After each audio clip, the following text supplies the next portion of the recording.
Bom dia a todos! Graça e paz do Senhor Jesus seja com todos nós. Uma ótima quinta-feira para todos. Hoje é dia 29/6 de 2023. 29 de junho de 2023. Seja muito bem-vindo ao nosso devocional de hoje. E nesta quinta-feira, dia 29 de junho de 2023, vamos encerrar a nossa leitura aí do livro de Amós. Livro de Amós, que é muito utilizado, muito usado aí para tratar das questões relacionadas às desigualdades sociais. A gente foi muito edificado aí ao ler todo esse livro, essa profecia desse homem que não era profeta por profissão, né? Ele não tinha como chamado principal a profecia, ele era um bivocacionado, ou seja, ele trabalhava os seus trabalhos normais, inclusive aqui quando foi confrontado por Amazias, né, alguém que deveria defender a pregação de Amós, Amazias, na verdade, se levanta contra Amós, e Amós diz, olha, eu não sou profeta, eu sou pastor, eu sou colhedor, né, agricultor de figos silvestres, então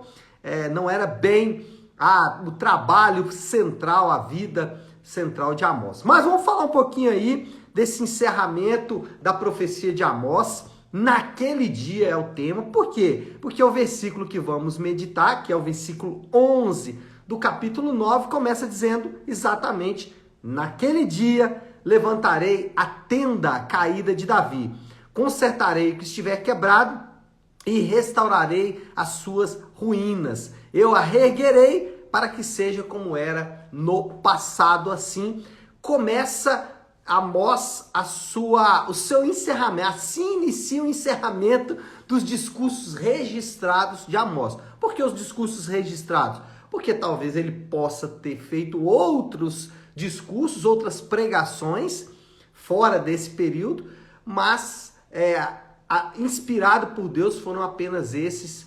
Então Amós encerra os seus discursos registrados com uma breve, mas gloriosa palavra de restauração, uma palavra de esperança. Ele encerra essa profecia que foi muito dura, muito direta. Amós não deixa muito espaço para manobra, ele é muito direto, muito objetivo na disciplina de Israel, mas aqui ele oferece um quadro glorioso. A palavra de juízo de Deus, ela está presente, mas nunca é a palavra final. A palavra de Deus, sempre final, é uma palavra de restauração. E dentro desse discurso final de esperança de Amós, nós temos algumas coisas que a gente pode pontuar. A primeira delas é que esse discurso ele fala da restauração do povo de Deus. Ou seja, a nação inteira vai ser de novo reunida em torno do trono de Davi. Você deve lembrar que a nação, nesse momento, ela já estava esfacelada na sua unidade. Você já tinha ali o Reino do Norte e o Reino do Sul, ambos alegando ser o povo de Deus, e havia uma certa condescendência na relação entre esses dois povos, né? Esses dois grupos de judeus, ou judeus não, porque aí está ligado muito a Judá, mas de israelitas, melhor. Essa união entre esses dois grupos de israelitas, o Reino do Norte e o Reino do Sul, ainda que eles tivessem uma convivência bem harmônica, bem tranquila, ainda assim estavam separados. Capitais diferentes, governo diferente, tudo era muito separado entre os dois. Aqui há uma promessa de união de novo desse povo. Deus promete um descendente de Davi para o trono, e esse descendente de Davi reuniria o povo de Deus. Então Deus fala, olha, eu vou trazer um descendente, e ele vai reunir não só, né, aí Judá e Israel como primeira, eticamente, como o primeiro povo ali ser reunido, mas povos de todas as nações, né? Ele fala aqui dos edomitas, que serão unidos também. Sabemos, né, gente, que Jesus, ele é o descendente de Davi, cumpridor da promessa. Essa promessa de que o tabernáculo de Davi seria restaurado é cumprido em Jesus. É importante aqui lembrar as genealogias, né? A gente às vezes trata as genealogias com certo desdém, né? Olha, isso aqui não é tão importante assim. Contudo, é importante lembrar que para o registro do cumprimento das promessas de Deus, as genealogias são importantes. Então Jesus, ele é o cumpridor dessa promessa, não só dessa, mas de outras mais. E aqui nesse caso, os crentes desfrutam de bênçãos e promessas de Deus específicas dessa profecia. O que os crentes desfrutam dessa profecia? Primeiro, somos um povo. O povo de Deus é um só. Nós temos as nossas realidades locais, ou seja, as igrejas locais ali reunidas como o povo visível de Deus. Como eu sei quem é o povo de Deus? São os irmãos que estão em pacto comigo, que estão em aliança comigo. Então esse é o povo de Deus visível, local. Mas existe um povo de Deus que é do mundo inteiro, global, que é universal, que é mundial, que é internacional, né? Que é o povo de Deus reunido em todo o mundo. Então somos um povo. E segunda bênção aí, nós temos um rei. O nosso rei, ele é o Senhor Jesus. Nós temos sim a nossa morada no Brasil, somos brasileiros, nascemos, vivemos aqui, alguns vivem em outros países, mas somos brasileiros, outros americanos, outros argentinos, colombianos e assim por diante, mas o nosso rei é um rei só, é o rei Jesus. Então nós somos um povo e temos um rei, essa é uma promessa gloriosa de Deus dada ao seu povo. Bom, então a primeira consideração que a gente faz aí é que Deus vai restaurar o seu povo. Segunda consideração é que as promessas são também escatológicas. Mesmo assim, algumas encontraram o seu cumprimento na nova aliança. Quando a gente lê as promessas, e esse é um exercício que todos devemos fazer quando estamos diante de um livro profético. O livro profético, ele sempre tem, ou normalmente tem, cumprimentos imediatos, cumprimentos um pouco à frente, cumprimentos muito à frente. Nem sempre acontece assim, normalmente são cumprimentos imediatos e um pouco à frente, né? Ou às vezes cumprimentos à frente, bem à frente, né? Enfim, o ponto é que você tem que analisar como se deu o cumprimento dessas promessas. E aqui nesse caso, algumas promessas cumpriram-se na volta do exílio. Você tem que se lembrar que Amós trouxe uma palavra de juízo contra Israel, dizendo: vocês vão para o exílio, que acabou acontecendo quando os assírios invadiram Israel e levaram o seu povo para o cativeiro. Depois esse povo volta, então parte dessas promessas já se cumpriram nos judeus, né, nos israelitas, aliás, na volta do exílio. Outras promessas dessas se cumpriram na encarnação do descendente de Davi, Jesus. Então, algumas dessas promessas se cumprem ali na encarnação do Verbo, e outras estão aguardando a segunda vinda. Qual é o ponto aqui? O ponto é que nós podemos confiar nas promessas de Deus. Isso aqui talvez seja um dos exercícios mais gloriosos e esperançosos de fazer. Quando a gente olha para as promessas de Deus e quando a gente vê o cumprimento delas no passado, e o cumprimento delas de uma maneira muito perfeita, muito justa, muito ajustada. Então, um exemplo, quando um profeta diz: vocês vão para o exílio, e aquele povo vai mesmo, ou vocês vão voltar do exílio, como é o caso aqui, e vocês serão abençoados, isso acontece mesmo, nós também podemos ter esperança em relação às promessas que nós também temos da parte de Deus. Nós temos promessas e mais promessas e mais promessas, daqui a pouco vou falar sobre um reino de Deus. Como eu posso ter confiança de que isso é real? Por exemplo, a segunda vinda de Cristo, que para muitos parece um assinte. Como assim Jesus vai voltar aqui? Você falar com uma pessoa aí que não conhece a palavra de Deus sobre a volta do Senhor Jesus, ele vai ficar escandalizado com você.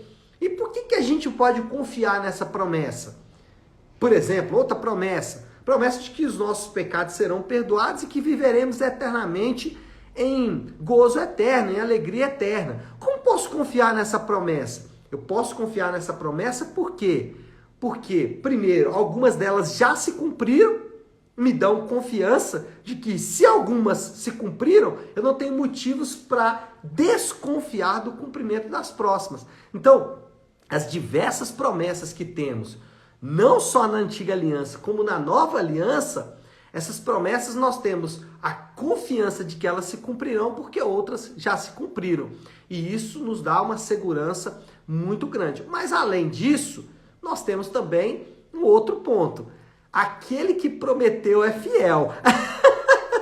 Deus que fez a promessa, ele não é, vou usar o termo aqui que a gente usa muito, né? Ele não é homem para que minta, nem filho do homem para que se arrependa. Deus, ele faz todas as coisas conforme o bom propósito da sua vontade. Se o destino da humanidade estivesse na mão da humanidade, nós poderíamos ter muito medo do futuro. Então, aquela história de que você escreve a sua própria história não faz muito sentido quando Deus é o cumpridor de promessas. Então, Deus ele é fiel, ele vai levar a cabo as suas promessas, por quê? Porque ele é soberano, falamos isso aí ontem. Ele é soberano, por ser soberano, ele pode conduzir todas as coisas de acordo com a sua boa e preciosa vontade. Então, primeira coisa aí, primeira ponderação que fizemos, Deus vai restaurar o seu povo. Segunda ponderação, as promessas são escatológicas, mesmo assim algumas encontraram cumprimento na nova aliança. E terceira ponderação, as bênçãos são espirituais e materiais ao mesmo tempo. A esperança, ela é espiritual no primeiro momento e material no segundo momento. Aqui existe uma confusão de alguns irmãos, alguns bem intencionados, outros nem tanto, em que eles confundem o aspecto já cumprido com o aspecto ainda não cumprido das promessas. Eu vou explicar melhor isso. Nós temos promessas de bênçãos que são materiais, mas essas bênçãos que são materiais, em sua grande medida, elas se cumprirão no reino vindouro. Deus não prometeu nessa existência nossa promessas materiais, ainda que possamos desfrutar dessas promessas pelo cumprimento da boa vontade de Deus. Mas quando você vê aqui as várias promessas materiais da nação de Israel, muitas dessas promessas você fala assim, peraí, mas isso ainda não aconteceu. E aí você tem que lembrar que as promessas têm um aspecto já cumprido e um aspecto a cumprir. O reino de Deus, ele é nesse primeiro momento espiritual e no segundo momento espiritual e físico. E o reino físico glorioso de Deus é a grande esperança dos crentes. A grande esperança dos crentes é no reino físico de Deus que ele prometeu na sua segunda vinda. Só que esse reino físico ainda não está implantado na terra. Então devemos olhar para as bênçãos materiais prometidas por Deus com algum cuidado. Por quê? Senão você pode cair naquela tentação de achar que as promessas de Deus materiais são para esse tempo. Ainda que nós possamos experimentar bênçãos materiais, mas as grandes bênçãos materiais de Deus ainda são para o reino que virá, para o reino vindouro. Então, esse cuidado ele é fundamental para a gente não incorrer em dois erros. Primeiro erro, amarmos demasiadamente a terra, sermos triunfalistas, acharmos que tudo se resume a essa existência aqui, e aí esperarmos coisas de Deus que ele não prometeu para essa realidade. E o segundo erro, o oposto desse, é vivermos como se a vida já tivesse acabado. E não, Jesus vai voltar mesmo, então não vamos preocupar muito. E são os pessimistas. A fé cristã, ela vive muito bem entre um e outro. O triunfo e a realidade, que é uma realidade muito dura. E eu preciso terminar, né, gente? Já tô falando para danar. Vamos lá, moral da história. As promessas de Deus sustentam a fé e alimentam a esperança dos verdadeiros crentes em Jesus. Aqueles que são crentes em Jesus, eles têm uma esperança real e verdadeira e isso alimenta a fé e o coração deles. E qual que é o desafio do Léo? A aplicação final aqui. Enche o seu coração dessa esperança, irmão.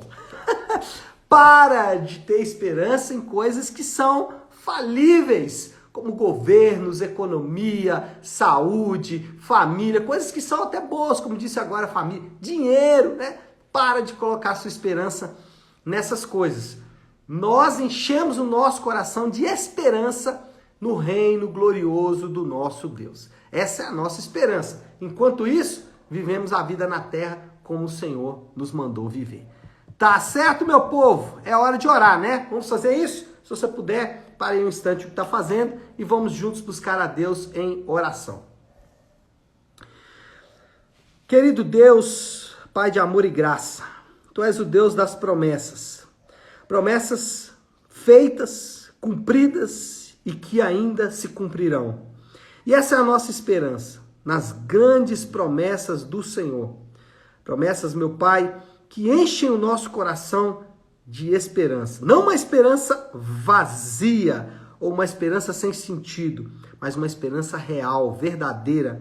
Uma esperança, meu Pai, que ela não é só emocionante, mas ela é poderosa para nos tirar do estado de pessimismo ou também, Senhor Deus, do estado de triunfalismo, de achar que já estamos vivendo todas as suas grandes bênçãos. Não, ainda aguardamos o cumprimento de algumas das suas preciosas promessas.